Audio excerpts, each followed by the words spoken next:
Como sabrán, esta convención se va a tratar el programa del Partido Verde Animalista que vamos a presentar en la Corte Electoral para las próximas elecciones. Como dice ahí, periodo 2020-2025.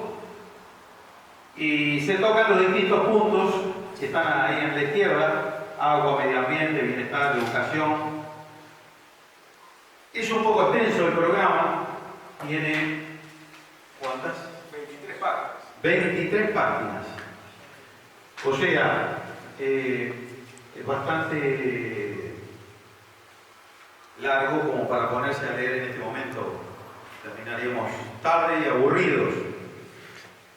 Pensamos hablar básicamente de algunos puntos medulares más importantes y lo que podemos desarrollar algunos de nosotros. Gente que es más especialista en este tema no ha asistido. Tenemos un ingeniero agrónomo de Colonia que ha aportado algo, pero en realidad falta fortalecer un poquito algunos puntos y falta incluir alguna cosa. Como ustedes sabrán, hemos estado bastante corto de tiempo, trabajando mucho. Ayer estuvimos hasta las 5 de la mañana, ¿verdad? Sí. Y antes de ayer estuvo él con Laura. Laura también estuvo hasta las 4 y pico. Estuvo hasta las 3 y antes de ayer también. O sea, se trabajó, se hizo lo mejor posible y con un gran esfuerzo. Vamos a hacer, primero que nada, tomamos una parte de la declaración de principios que habla de quiénes somos, ¿no? Y somos una colectividad de personas agrupadas bajo la idea de buscar el bien común, la defensa del ecosistema, de nuestro territorio y el ejercicio de la democracia directa. Y resuelve formalizar su actividad política en la búsqueda de crear nuevos caminos de inclusión de todos los habitantes de nuestro país, generando conciencia ecológica y animalista como respuesta a respuesta a la indiferencia del sistema. Perdón, me nubla la vista. ¿Esos lentes que están atrás no son suyos? Sí, ahora sí. Muchas gracias.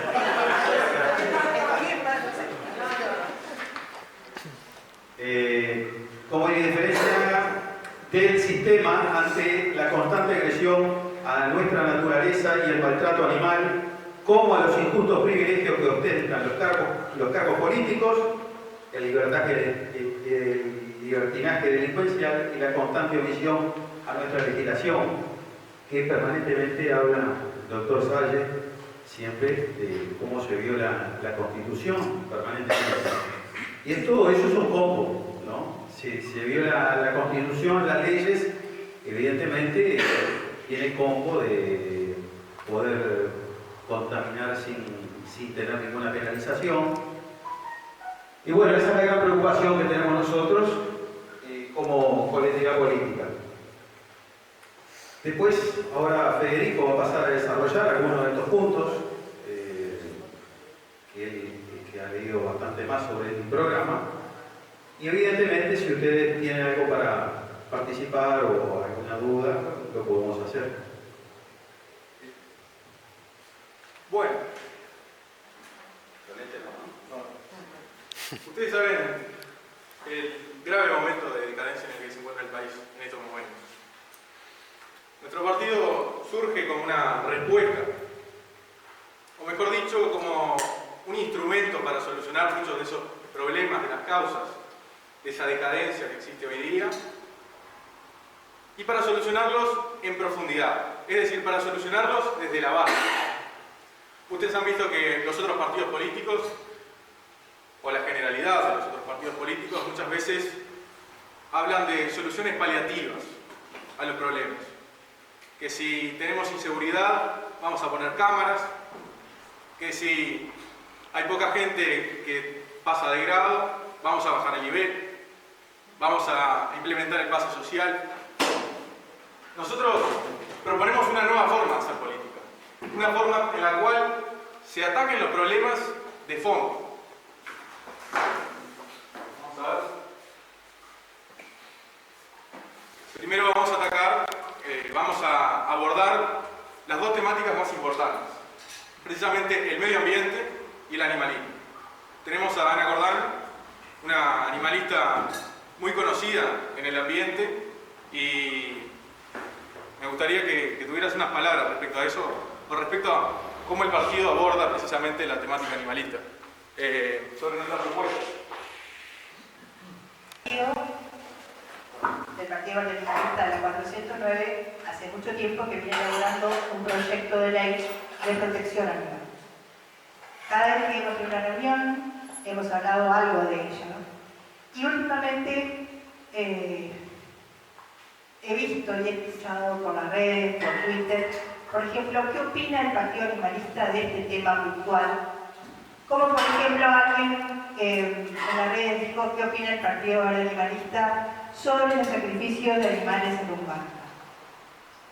Ustedes saben que la ley de 2009, que cumple este año 10 años, permite, es la primera vez que se habla de sacrificios de animales en los ritos de Umbanda.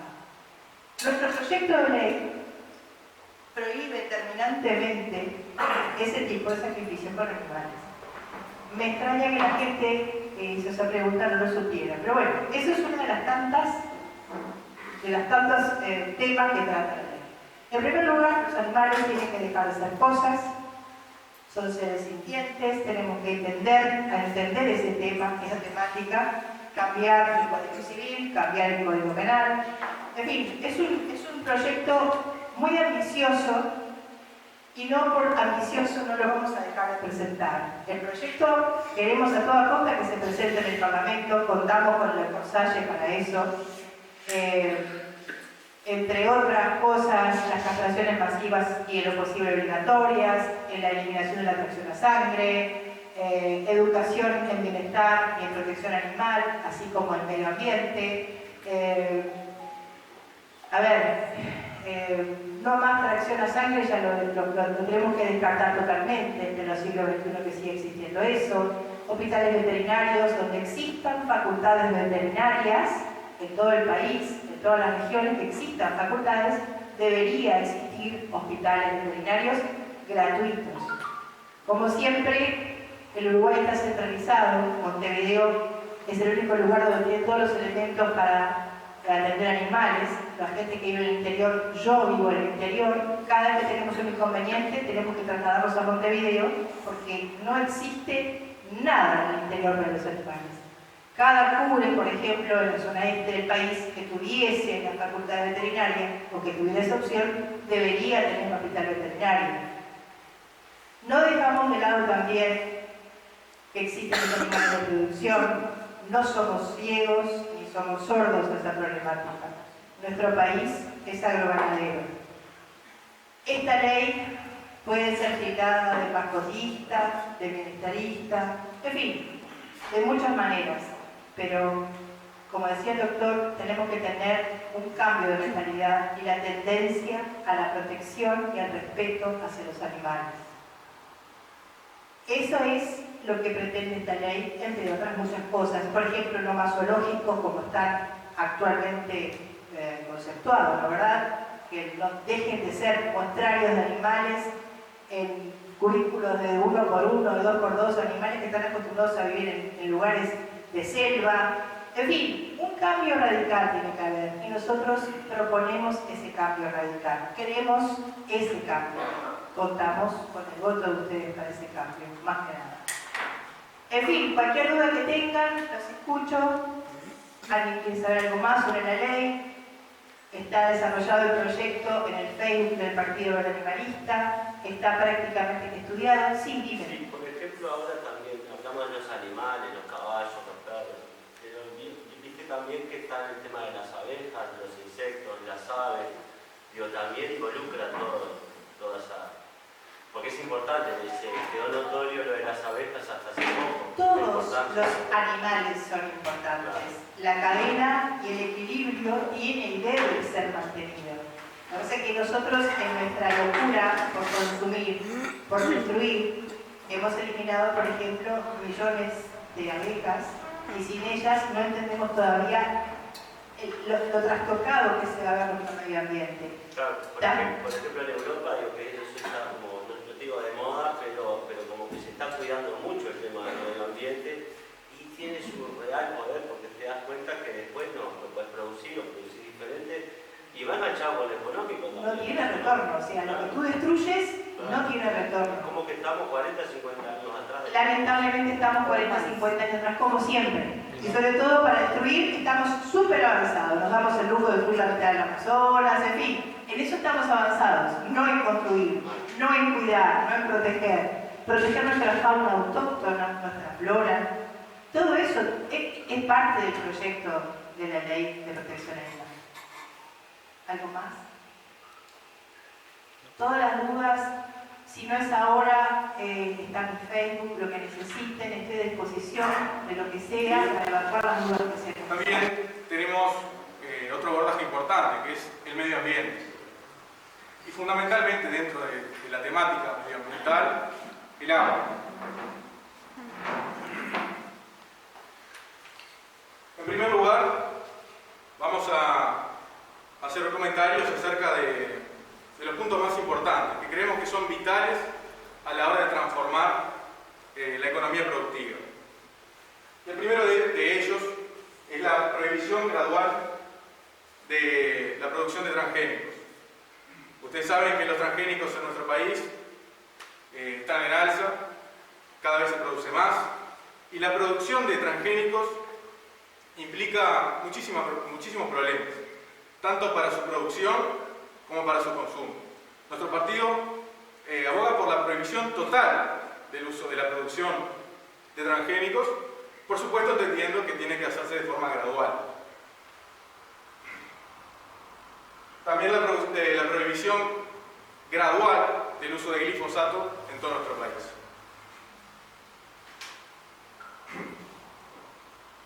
También entendimos en determinado momento que era necesario que si abogábamos por la prohibición del uso de la producción de transgénicos y por la prohibición del uso de glifosato, teníamos que tener un modelo alternativo. Muchas veces desde los medios de comunicación, desde la prensa, se dice que el Partido Verde Animalista no tiene propuestas positivas, que lo nuestro es solamente críticas. Eso no es así. Nosotros somos un partido que tiene propuestas reales, tiene propuestas positivas, tiene propuestas para cambiar los problemas de fondo, y la prueba está en que mientras abogamos por la prohibición de los transgénicos y el glifosato, también buscamos que gradualmente se cambie a un modelo de producción orgánico. Estamos en un contexto internacional que permite que la producción de productos orgánicos pueda colocarse en los mercados internacionales de una manera impresionante. El consumo de estos productos no solamente está mucho más valorizado que los productos transgénicos, sino que también, por supuesto, tiene implicancias mucho más convenientes para la economía productiva de nuestro país y para el consumo de los ciudadanos. En ese sentido también, como explicaba Ana, también entendemos que es importante aumentar las transferencias de recursos y es importante expandir las reservas naturales en nuestro país. Nos encontramos en una situación de crisis ambiental y creemos que tenemos que revalorizar los recursos que ya tenemos y que en muchos casos, por supuesto, se están perdiendo. Por lo tanto, el aumentar los recursos que disponen las reservas naturales y el aumentar el territorio que ocupan esas reservas es importantísimo, es vital. También buscamos, en ese sentido, la unificación y el desarrollo de políticas de reciclaje. Hoy en día la política de reciclaje que tiene nuestro país es un chiste, es un verdadero chiste. No existe un reciclaje real. Lo que hay de alguna manera son políticas puntuales, específicas, que atacan problemas pequeños. Nosotros abogamos por la construcción de una política nacional en materia de reciclaje, por una política que sea estratégica, que verdaderamente nos lleve dentro de 5, 10, 15 años a que los productos que se consumen no terminen en nuestros ríos, no terminen contaminando nuestros recursos naturales. Eso es importantísimo, es un punto vital y lo vamos a defender como uno de los pilares de nuestro partido. En ese sentido también, por supuesto, entendemos que debe mejorarse el procesamiento de las aguas servidas. Ustedes saben que en este momento las llamadas aguas negras, las aguas cloacales, terminan muchas veces en el Río de la Plata con un procesamiento muy bajo. Y eso termina contaminando y eso termina aumentando la cantidad, por ejemplo, de cianobacterias que son terribles, son verdaderamente fulminantes para la economía, son fulminantes para la salud y que por supuesto están cambiando absolutamente el modelo productivo que tiene nuestro país. Una de las cosas que hablábamos junto con Leonel y junto con Ana es que si sigue aumentando la cantidad de cianobacterias en el agua, nos vamos a quedar sin turismo, no vamos a tener más turismo. Hoy en día la gente llama a los hoteles y pregunta primero si está el agua verde, si el agua está llena de cianobacterias, y en función de eso reserva o no en el hotel. ¿Se imaginan que la caída del turismo que va a significar el aumento y el sostenimiento de las cianobacterias en el agua va a ser total, va a ser terrible para nuestro país? No vamos a quedar sin agua para tomar. Peor todavía. También abogamos por el uso de papel reciclado. Vamos a favorecer el intercambio de artículos de segunda mano en desuso, fomentando la reutilización. Vamos a analizar nuevamente y aprobar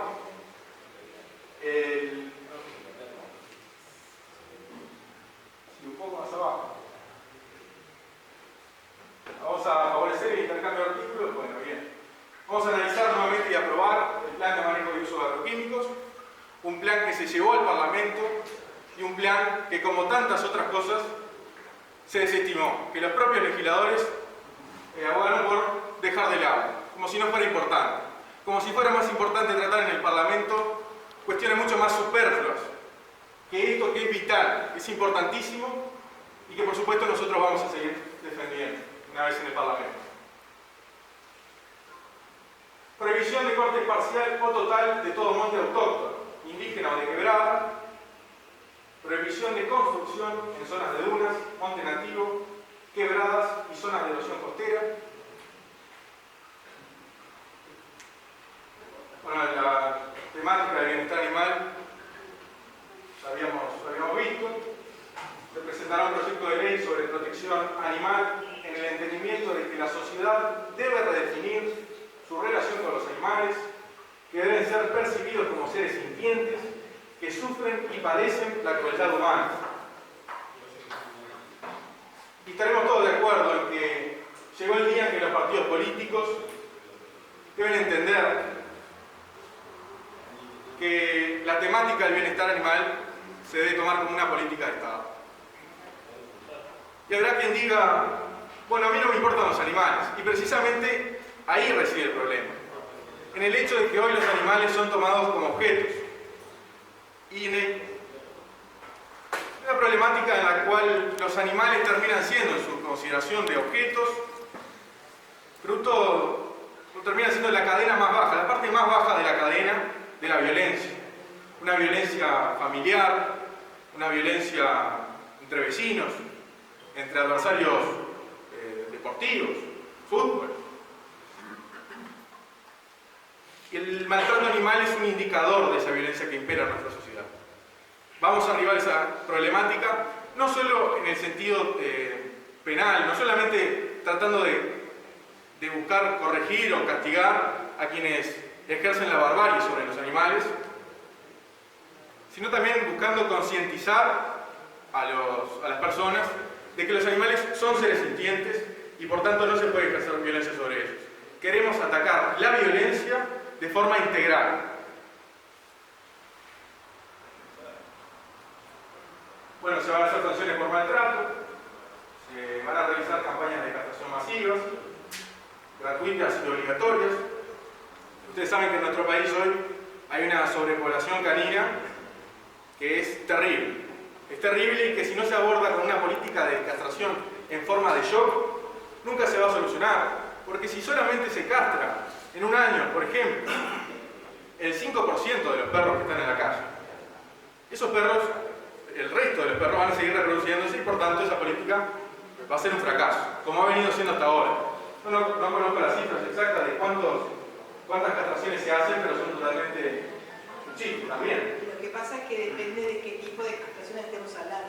Hay una Comisión Nacional de Zoonosis que se hace cargo de las castraciones a nivel nacional y se estima que cada castración a zoonosis le cuesta $100. Cuando las campañas que hacen las protectoras y las rescatistas le cobran a cada persona en forma económica 400 o 500 pesos. La gran pregunta es ¿qué sucede entre lo que cobran las castraciones económicas y lo que recauda zoonosis? ¿Dónde está esa plata? ¿Dónde están Como esos tantas 3.000 pesos? otras fugas que hay en este país, ¿verdad? ¿Cómo te llevan los perros con la castración? Bien. Bueno, Yo quiero hacer un aporte con respecto a lo que estaba comentando Federico, de lo que habla ahí de la parte educativa con respecto al trato hacia los animales. Nosotros nos quejamos de la violencia que tenemos permanentemente en la calle. Está muy claro. Evidentemente, esa violencia se fue cultivando. ¿Y cómo se fue cultivando? Y muchas veces endureciendo a esos niños con ejemplos muchas veces que son el abandono de un animal o ver un animal tirado en la calle, no auxiliado. Entonces, cada vez que nosotros endurecemos a un niño siendo indiferente ante el dolor ajeno, ¿no?, el maltrato o barbarie que se hacen con los animales en el campo, cuando endurecemos a ese niño, no le pidamos que cuando crezca sea mejor persona con un ser humano. Si le estamos sembrando violencia, más adelante va a ser una persona violenta. Por eso hay que trabajar mucho a nivel educativo también. Es decir, trabajar en los cimientos del ser humano para que cuando crezca sea mejor persona. Seguimos. Bueno, se establecerán impuestos altos a la compra de animales de raza. Ustedes saben que los criaderos de animales de raza son verdaderamente crueles. La crueldad es cambiante en ese tipo de establecimientos y nosotros creemos que es totalmente innecesario. Existe una cantidad altísima de perros que están en situación de calle, perros que se pueden adoptar y nosotros creemos que es necesario establecer por tanto un impuesto para desestimar ese tipo de establecimientos. Y por supuesto también abandonar la práctica del uso de animales para la investigación científica, siempre que esto signifique un sufrimiento para el animal, lo que causa dolor, incomodidad o molestia a los humanos, puede causar también dolor, incomodidad o molestia a otros animales. Y por último, en bienestar animal, la transformación de los zoológicos en centros de rehabilitación y reinserción. En caso de tratarse de animales que no es posible reinsertar, se buscará la manera de asegurarles una buena calidad de vida.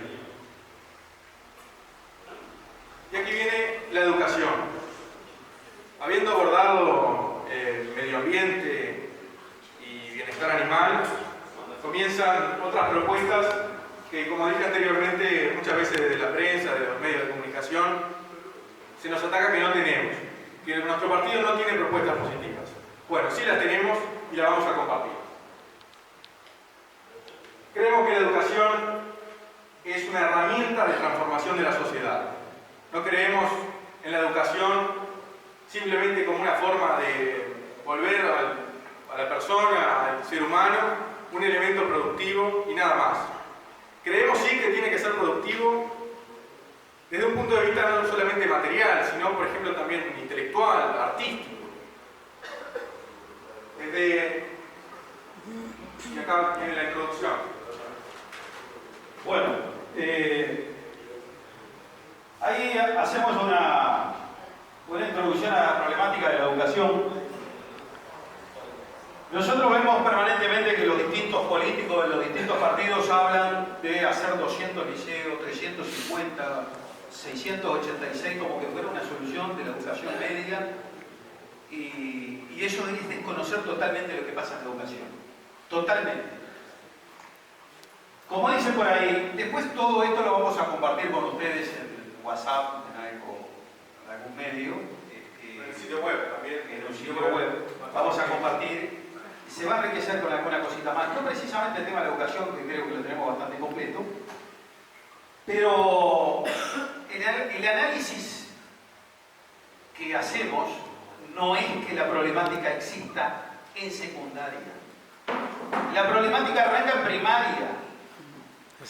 Si a nosotros nos llegan los alumnos en secundaria sin comprensión lectora, sin saber absolutamente nada de matemática. Yo soy docente, tuve el año pasado un alumno que no sabía dividir entre 2. Me llegaron por primera vez, hace 4 años, un alumno que no sabía leer ni escribir. Estamos hablando de segundo ciclo. Es bastante grave no saber leer ni escribir. Entonces, encontramos después a los políticos que hablan de que van a ser más liceos como que fuese una solución mágica. Yo creo que, lamentable y tristemente, hay algunas generaciones perdidas. No podemos ser tan ilusos de pensar que esas personas las vamos a recuperar fácilmente. Se van a recuperar con la maduración, cuando ellos maduren y que tengan la suerte de tener algún buen ejemplo y encaminarse medianamente. Pero si no hacemos una base sólida en esos alumnos en la escuela, nunca lo vamos a poder formar mejor. O sea, principal problema primario. Por ahí dice que dice arrancar el principio de primaria, hace un pequeño análisis. Ahí dice, bueno, muchos referentes, no sé qué toque, lógico, como algunos están hablando de cambiar planes y programas y cambiamos más programas, y se hacen algunos programas que son mamarrachescos. Hay infinidad de programas de educación de todo tipo, secundaria, en UTU, le hacemos programas para aquel que entiende menos, para el otro que es más vivo, el otro que es más bobo, los tratan como subnormales. Entonces le van haciendo cantidad y tratamos de que pase. Y después recibimos los docentes las presiones de las autoridades, porque hay presiones, hay presiones para que se apruebe. Y además, como una vez me dijo un inspector, baja la cuerda para que salte. Me dijo el inspector. Y no estoy mintiendo. Es un amigo, pero las directivas que tiene el inspector, dice, loco, baja la cuerda para que salten. Hay que aprobar, tienen que dar los números. Es muy larga la problemática, pero fundamentalmente lo que estamos viendo, que lo he conversado con amigas maestras, el problema es más jurídico que pedagógico. ¿Por qué digo esto? Porque muchísimas veces las maestras llaman a los padres para atender algún problema que tienen con los alumnos. Cuando llegan los referentes, digo referentes, no digo padres, porque muchas veces esa familia está destruida, vemos que esos referentes, en lugar de ser un educador, como es el docente, es un cómplice. Pasa a ser un cómplice. Y parece que el enemigo es el educador. Entonces, tiene que haber dos partes educando a un alumno, el hogar y la otra la escuela, o el liceo, o UTU. Pero no podemos pretender cargar todo el tema educativo sobre el docente. Nos lavamos las manos, lo sacamos al chiquilín de casa, lo mandamos para ahí y tiene que venir educado. No. La educación en casa. Ahora, ¿por qué digo que tiene que ser jurídico? Porque muchas veces se llaman a esos padres o referentes, ni siquiera aparecen por la escuela. Ha pasado con adolescentes que los referentes o los padres van, lo inscriben y no los vemos nunca más. Y los buscamos y usan el chip de teléfono que después desaparecen.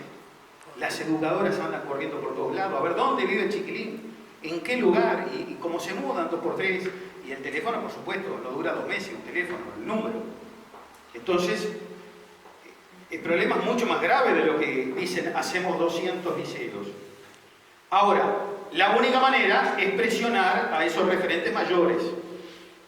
Entonces, si hay una presión desde el área judicial hacia esos padres, se van a tener que hacer responsables y ejercer la patria potestad. No estoy diciendo nada descabellado porque esto pasa en Europa. En Alemania, en Inglaterra, averigüen ustedes si tienen algún conocido por esos lados, ¿qué pasa si alguien no manda al hijo a estudiar? El primer día ya están llamando del centro educativo, el primero. El segundo, si no aparece, ya va el asistente social con el policía. A ver qué es lo que pasó. Allá tengo a Natalí, que la estoy viendo que es docente, también, de inglés. Y más o menos la problemática, Natalí, va por ahí. Podés participar en la convención, ¿no? Pero más o menos va por ahí. Y muchas veces nosotros que somos docentes llamamos a las casas, los padres ni van. Y cuando hacemos reuniones de padres, ¿quiénes vienen? ¿Los padres de quiénes? De los que se portan bien. Sí, Y los que se portan mal no aparecen. siempre pasa eso. Entonces, tiene que haber una herramienta para que el centro educativo pueda presionar a esos padres. ¿Por qué hago tanto hincapié en la educación? Porque si no cambiamos la educación no se transforma en nada. Y escuchamos, como dije el otro día en un programa de radio, el discurso hipócrita cuando dicen educación, la educación es todo, la educación, la educación. Y yo les puse un simple ejemplo. Los vehículos del Estado se cambian cada 2, 3, 4 años. Se cambian, ¿verdad? ¿Ustedes vieron alguna vez algún coche del Estado de 1940? No. ¿De 1930? ¿Del 55? ¿Del 60? No se ve, ¿verdad? No. ¿Y por qué en la UTU yo tengo que dar clases con máquinas de esos años? Y si vamos al interior, hay máquinas del año 1900 y poquito, funcionando, a correa, una cosa primitiva. Utilizamos en Uruguay, en la UTU, máquinas artesanales que la hicieron con mucho esfuerzo maestros de UTU, pero son artesanales, no son precisas. Yo les pregunto a ustedes, ¿algún auto artesanal anda por ahí en la vuelta para llevar a la gente del ministerio? No hay autos artesanales. ¿Y por qué tenemos que educar a nuestros hijos con máquinas artesanales? Eso es lo que tenemos que comernos la cabeza. El discurso mentiroso que hacen sobre la educación. Me interesa muchísimo la educación. Ojo, no son estos que están ahora. Los que estuvieron antes hicieron lo mismo. Los que estuvieron antes hicieron lo mismo. Entonces cada tanto compran alguna maquinita, tapan el ojo, no, pero mirá que está al lado hay una máquina hacia allá. Bueno, yo también te voy a llevar a donde están las máquinas que son un desastre. Entonces, da para pensar, el Ministerio del Interior compró los uniformes de la policía en China. Maravilloso. Estamos reforzando la industria nacional. Ahora, ¿ustedes saben que en la UTU se han cerrado la mayoría de los cursos de vestimenta? Pero vamos y le compramos a China la ropa. ¿Y los chiquilines qué hacen acá? ¿Qué hacen? Hacen la fácil. Les venden los cursos FPB, Formación Profesional Básica, que son de muy bajo nivel, y le dicen, hay un FPB de deporte. Claro, si a un chiquilín le dice uno, ¿qué querés? ¿Estar 3 horas de recreo o 3 horas en clase con un libro? No va a querer estar con un libro, va a querer recreo. Cuando se le ofrece el curso de FPB, le van a decir, ¿qué querés? ¿Ir a un taller? ¿O ir a jugar a la pelota y hacer el deporte y soñar que vas a dirigir en Europa al Barça? Y los chiquilines sueñan. El tema es cuando se topan con la realidad, cuando terminaron, supuestamente egresaron, que en realidad no van a saber nada, y no saben hacer nada. No tienen idea de lo que es ningún oficio. ¿Y cuál es la trampa? Que mantener una pelota es mucho más barata que mantener un taller. Imagínense todo lo que tiene, el costo que tiene mantener un taller de lo que sea. Chapa y pintura, mecánica, carpintería, herrería, eso tiene un costo. Una pelota, ¿y qué cuesta una pelota? Y mantenemos entretenido un montón de botijas. Eso sí, estropeamos el futuro, ¿no? Esa es la irresponsabilidad con que gobiernan. Y supuestamente ellos dicen que eso es un gancho para que los chiquilines terminen el ciclo básico. Ustedes no saben por qué no están ahí, pero el nivel es bajísimo. Yo no sé, Natalie, si vos sabés lo que es el FPV, ¿sí, no? Sí, tenemos unos planes similares en secundaria. Vení, arregate. Digo, necesito apoyo docente porque parece que uno, como está en un partido político, parece que está mintiendo y exagerando. ¿Cómo te va? Pero esa compañera. Bien cerca de la boca, si no. Bueno, yo trabajo en 3 liceos públicos, doy inglés y imagínense lo difícil que es cuando los alumnos no saben su propio idioma, ¿no? Escriben su nombre con minúsculas, su apellido también, no ponen puntos, o sea, nada, ni siquiera las 4 operaciones básicas, y se nos hace difícil. Cuando tenemos la presión de una inspección, donde tenemos que pasarlos, aunque ellos no sepan.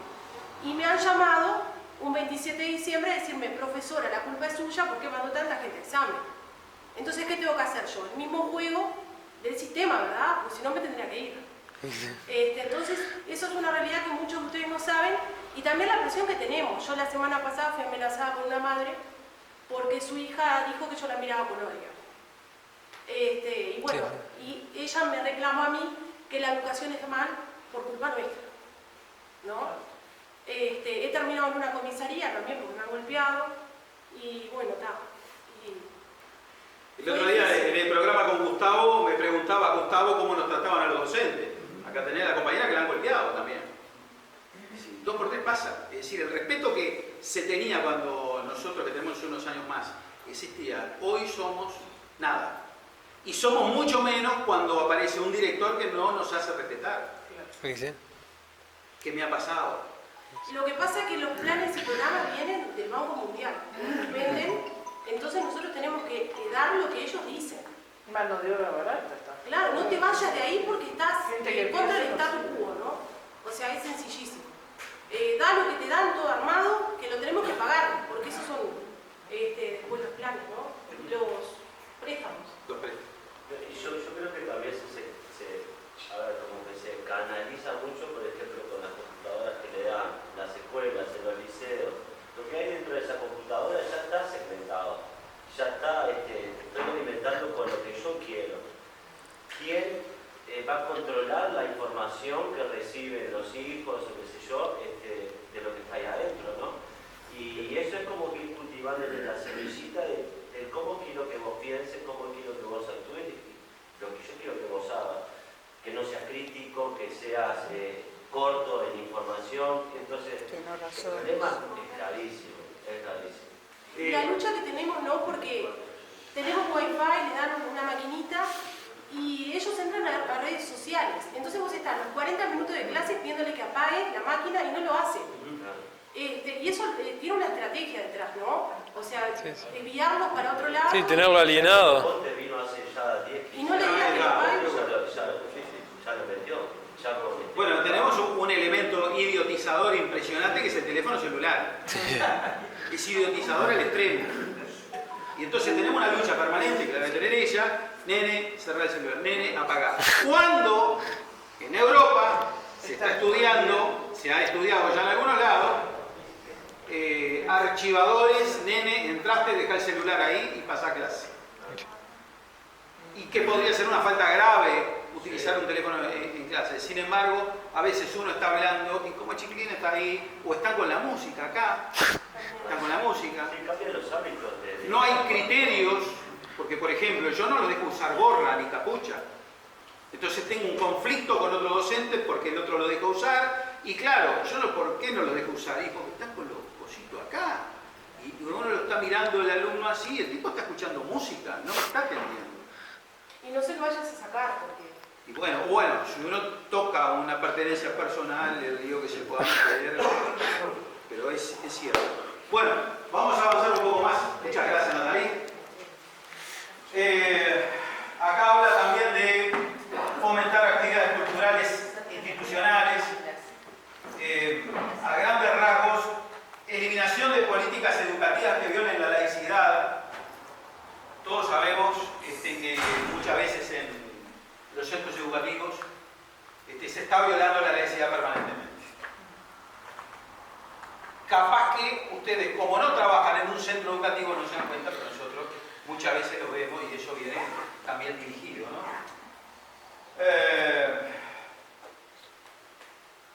Ahí dice, se fomentará la formación artística de los primeros años para los interesados con clases optativas de artes visuales y música.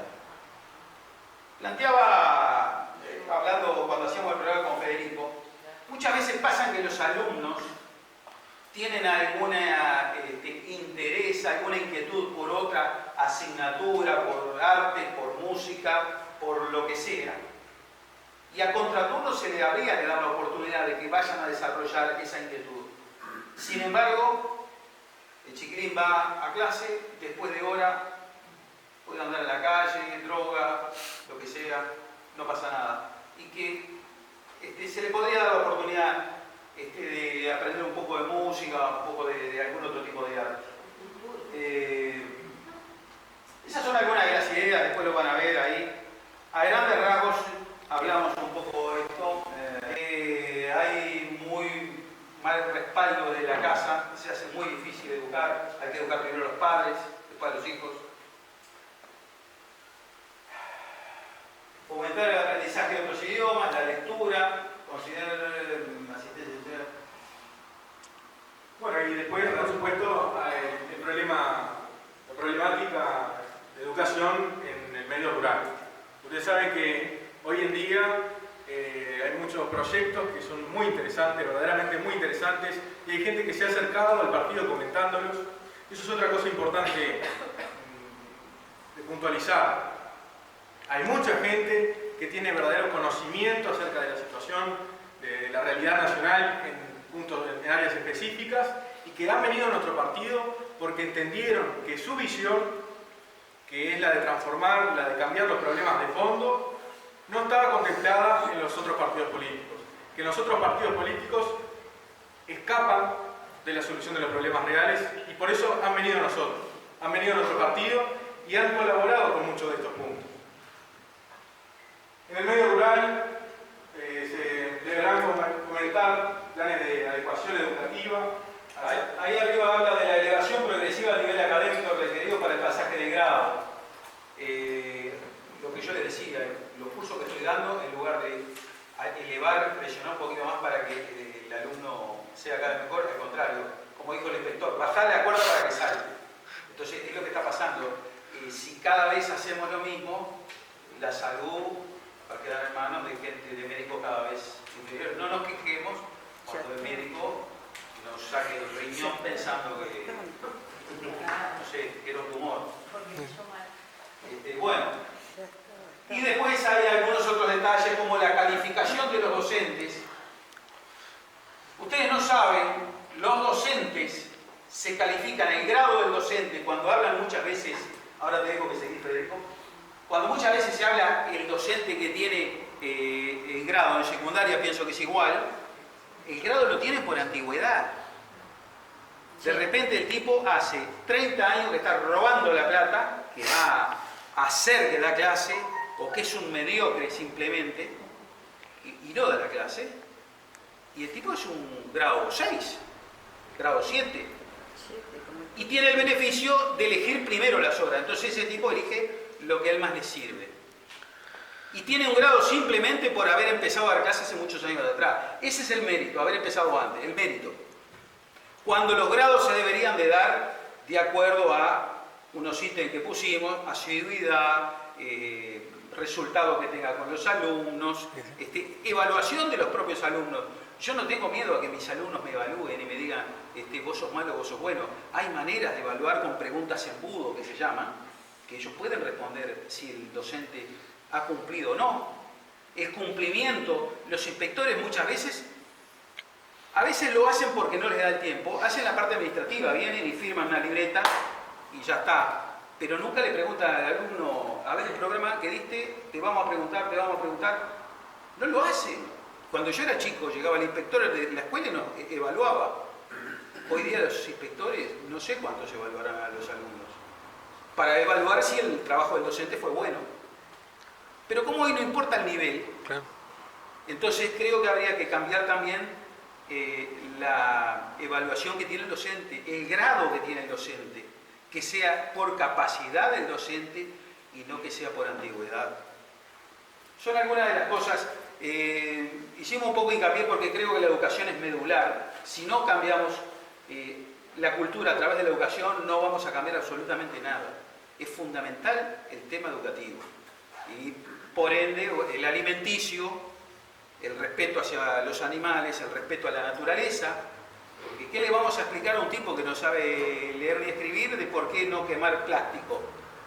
¿Qué le va a interesar al tipo el dióxido de carbono, el benceno? Y le da todo igual. Porque ignora. Claro, Y no lo entiende.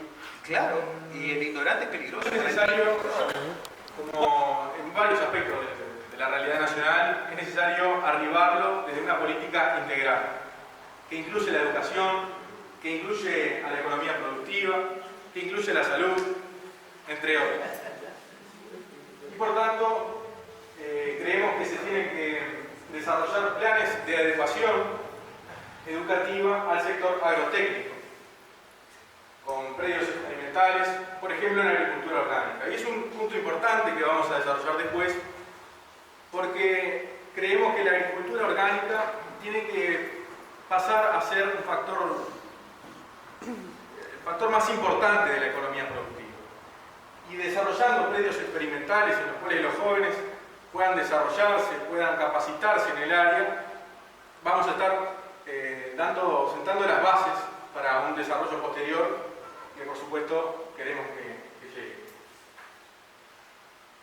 Y tenemos también en educación planes de coordinación conjunta.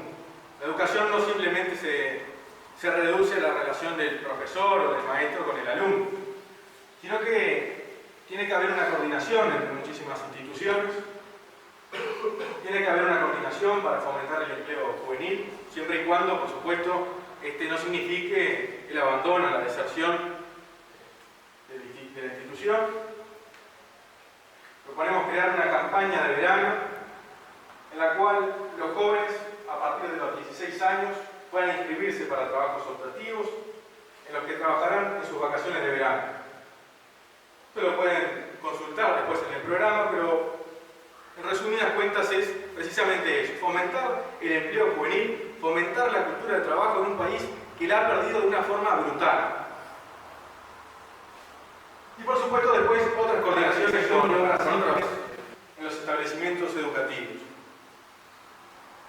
Como bien decía Lionel, tenemos también una problemática en la cual los jóvenes no se sienten parte de su establecimiento educativo, no sienten orgullo por la institución en la que están. Entonces, trabajando para su propia institución, trabajando codo a codo con sus compañeros de clase, deberían trabajar para embellecer o para mejorar su propia institución, porque es necesario y porque eso, de una manera bastante importante, va a fomentar el sentimiento de integración, de identidad, de pertenencia. Y por último, incentivos para el establecimiento y desarrollo de clubes de deporte y de iniciativas varias relacionadas con la actividad juvenil. Ustedes saben que hoy muchas veces lo que sucede es que un joven o un niño, cuando termina el horario escolar, queda a merced de una situación que en muchos casos es paupérrima. Precisamente el incentivar las actividades juveniles de forma extracurricular, de alguna manera van a solventar, van a funcionar como un paliativo mientras hagamos esas transformaciones profundas que la educación necesita. Por último, en la educación, en la coordinación conjunta, debemos trabajar con el Ministerio de Salud Pública, hacer campañas que desestimulen lentamente. Ustedes saben que estas cosas llevan muchísimo tiempo. El consumo de la comida no saludable, las drogas, el alcohol. Y también, muy importante, el atendimiento de una situación que es verdaderamente grave, que es una crisis. Y esta es las cifras alarmantes que tenemos de problemas psiquiátricos, de problemas de salud mental en los adolescentes, en los jóvenes. Que muchas veces terminan cayendo en un consumo de medicación de por vida y que les termina arruinando la capacidad intelectual, la capacidad de desarrollo. Bueno, vamos a hacerlo un poquito porque es mucho, es muy largo. Es mucho, sí. Bueno, vamos a hablar del Uruguay productivo. Una cosa muy importante, una cuestión vital para cambiar el modelo de país.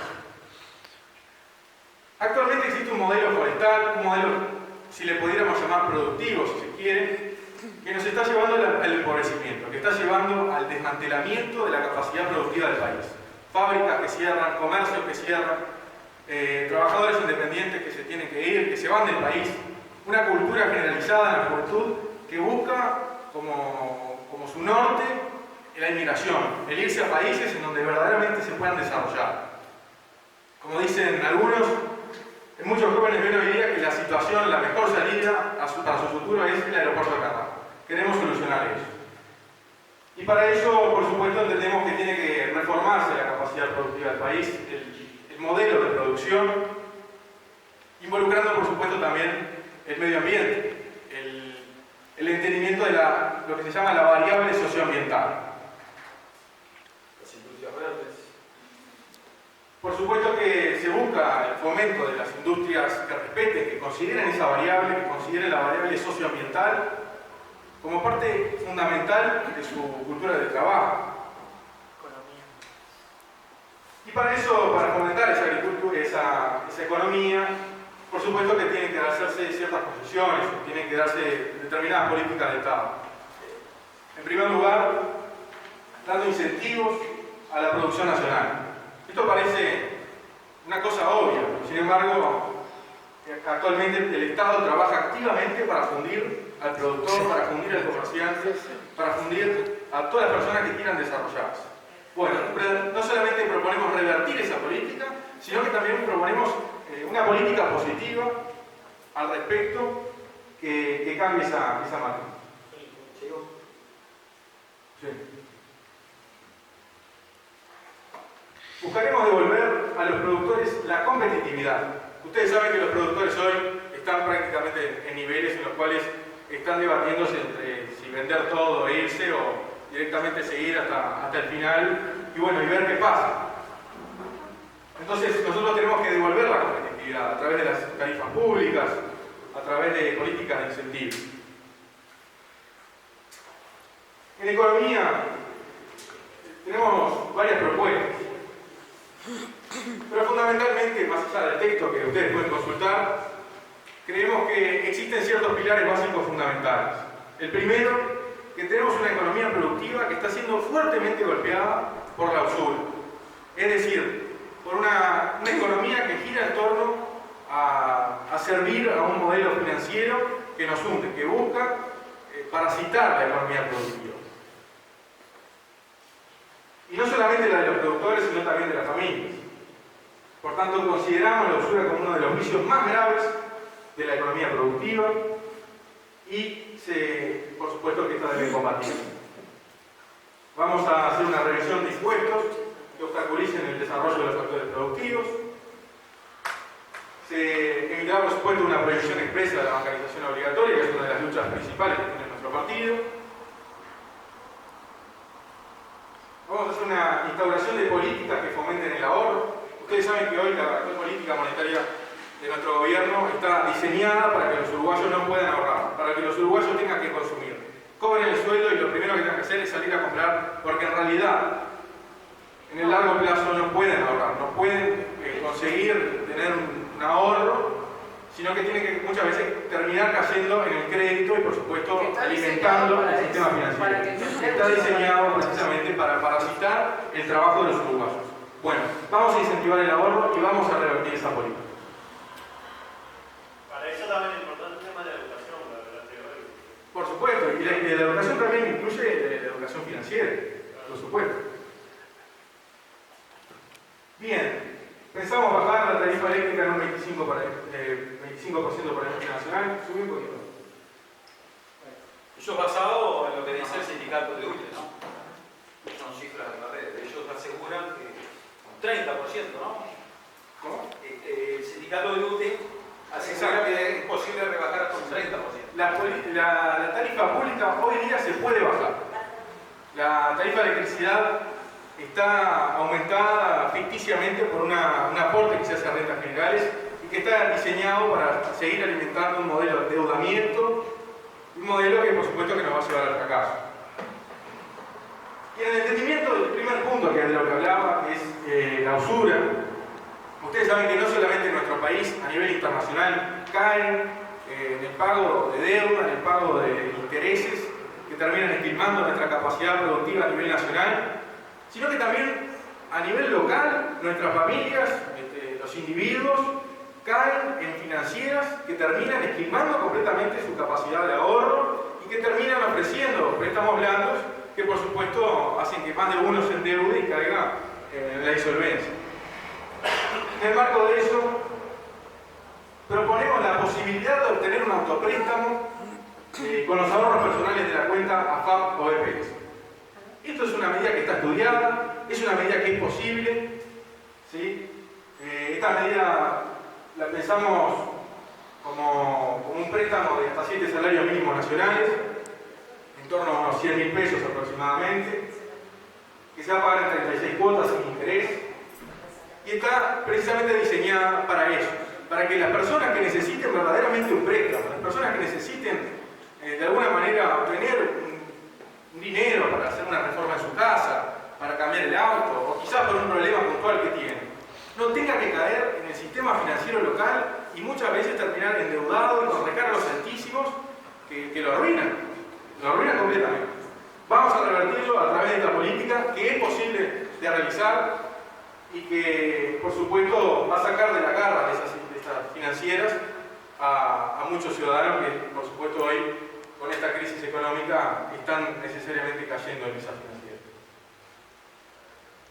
Las empresas públicas deben ser claves para bajar los costos de producción y no menos elementos de recaudación, es decir, las tarifas públicas deben estar diseñadas, deben estar pensadas para disminuir los costos de la producción y aumentar la economía productiva. Hoy están pensadas para lo contrario, están pensadas como elementos de recaudación y por tanto como castigo a todo aquel que quiere producir y que quiere desarrollarse. Se va a restablecer el impuesto a los activos de las empresas bancarias, un impuesto que existió hasta 2008, cuando el gobierno del Frente Amplio, un gobierno que se decía popular, lo derogó, sacó un impuesto mínimo que tenían los bancos y que permitía que con ello se financiaran muchas actividades públicas, y lo vamos a restablecer porque entendemos que los bancos no son precisamente los que están pasando hambre hoy y los que están mal en nuestro país. Y por supuesto, por último, se abolirá el ánimo recaudatorio por encima del interés general en las políticas de fiscalización del Estado a todos los niveles. La política más clara a nivel del Estado, para hacerlo resumido, es las multas. El interés del Estado no es corregir, el interés del Estado no es fiscalizar, el interés del Estado es cobrar. Bueno, eso no se puede hacer, eso es inmoral y vamos a revertir esa situación. Energía e industria. Para favorecer el resurgimiento de una industria nacional, un porcentaje de la producción de ciertas materias primas, entre ellas la madera, debe ser manufacturada para poder ser exportada. Es decir, la materia prima que se produce hoy, que sale a la zona franca, por ejemplo, como troncos, no se procesa en el país. La producción de materias primas tiene una implicancia en la situación de empleo mínima. Para generar empleo de calidad, para generar empleo de verdad, se necesita tener una industria de manufactura, se necesita tener una industria local.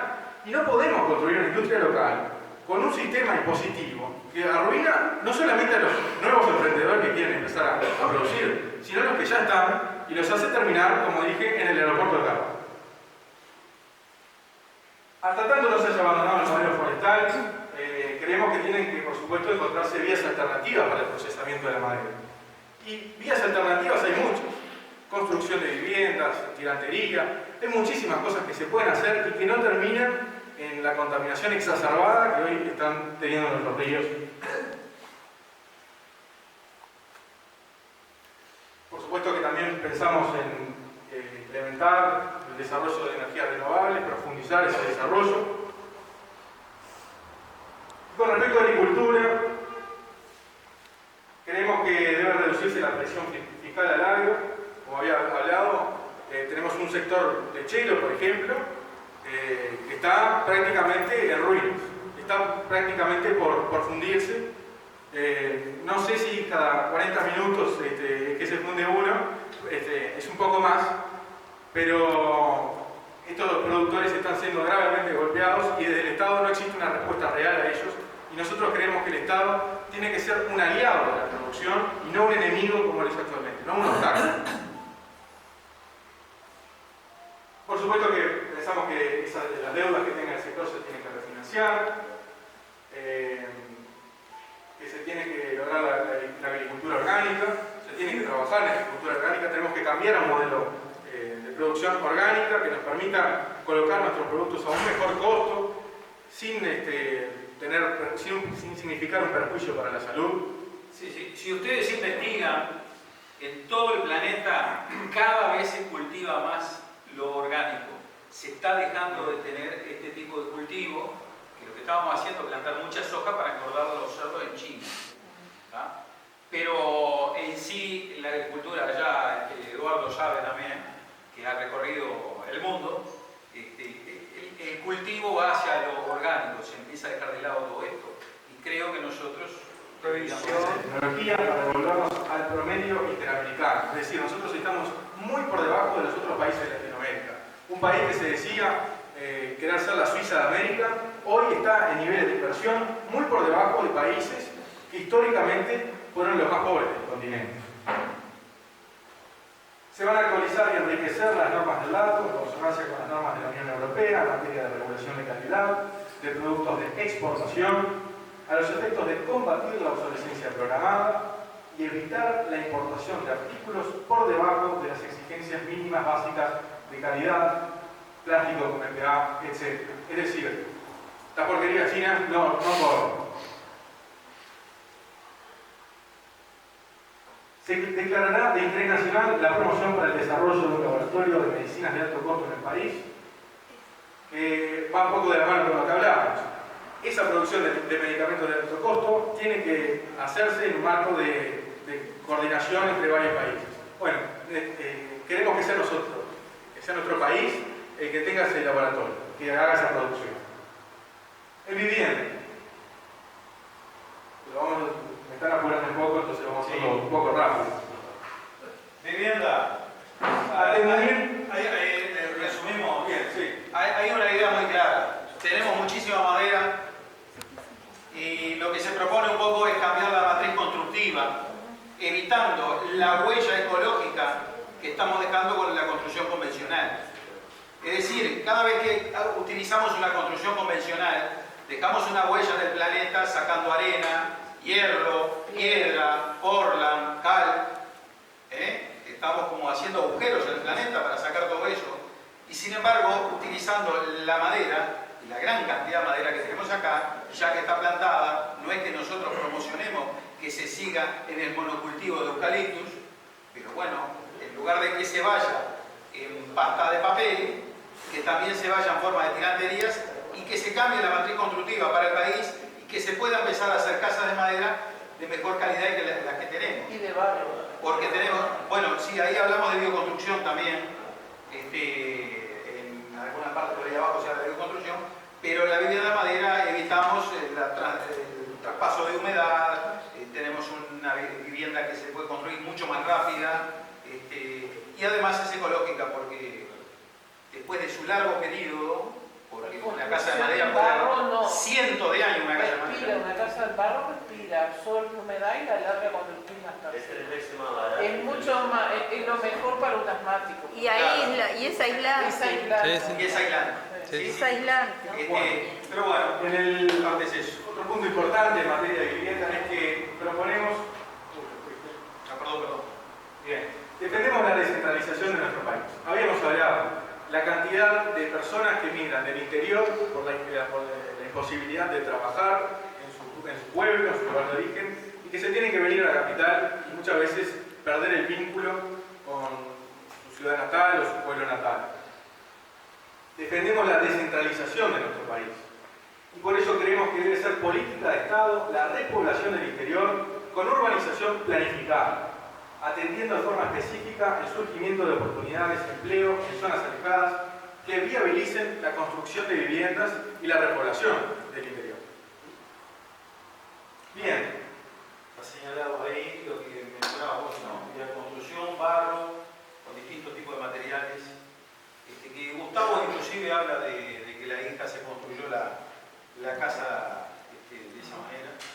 desarrollando un plan de eliminación de asentamientos en coordinación con el aumento de la capacidad productiva del país. Estamos atacando un problema bastante grave, un problema gravísimo, que por supuesto cuya gravedad no vamos a ver ahora, sino que vamos a ver en 5, en 10, en 15 años, y que va a ser un problema fundamental. Hoy estamos viendo tan solo un porcentaje de lo que va a significar, lo que lo va a significar a futuro. También vamos a intervenir las violaciones. Deberá hacerse un análisis jurídico y en todos los niveles de la realidad nacional e internacional del contrato de inversión ROM-UPM, en vista de que el mismo es violatorio de la Constitución y al sagrado de nuestra soberanía.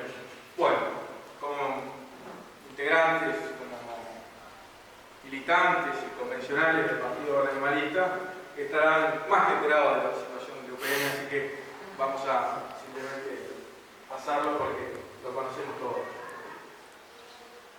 Pero además creemos que nuestro partido tiene que buscar la formación de un marco jurídico para que este tipo de cosas, este tipo de inversiones contaminantes, dejen de... no se puedan establecer tan fácil.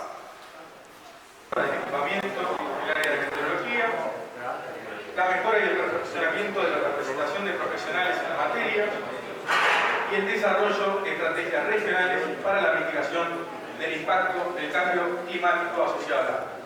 Bueno, esto es todo el programa de gobierno. Y por supuesto entiendo que quizás algunos de ustedes tienen algunas puntualizaciones para hacer o entienden que deben profundizarse en el conocimiento de algunas cosas. Esta sede está a disposición de todos para que podamos seguir construyendo políticas para cambiar el país. Ustedes ahora, a través de este partido,